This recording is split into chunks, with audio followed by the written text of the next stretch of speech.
नमस्कार दोस्तों, इस वीडियो में हम बात करेंगे अरिस्टो कॉफ डीएक्स सिरप के बारे में।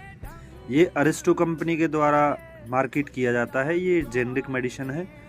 अगर किसी पेशेंट को सूखी खांसी है, धसक है या फिर उसको हल्का फुल्का जुकाम है, खांसी कंटिन्यू रहती है, तो आप इस सिरप को दे सकते हो। आप बच्चों को अगर ये सिरप देना चाहते हो तो सबसे पहले अपने डॉक्टर से सलाह ज़रूर लें। बिना डॉक्टर की सलाह के आप अपने बच्चों को ये सिरप ना दें, क्योंकि ये सिरप हम बच्चों को देते हैं तो थोड़ा ये नींद सेडेटिव सिरप ये होता है, तो आप बच्चों में यूज़ ना करें। बड़ों में यूज़ करना चाहते तो आप इसको एक एक ढक्कन 3 टाइम गुनगुने पानी के साथ दे सकते हैं। आपको परहेज़ करने हैं, चिकनी ठंडी चीज़ बिल्कुल नहीं खानी है। रिज़ल्ट बहुत अच्छा है। अरिस्टो कंपनी के द्वारा ये मार्केट किया जाता है।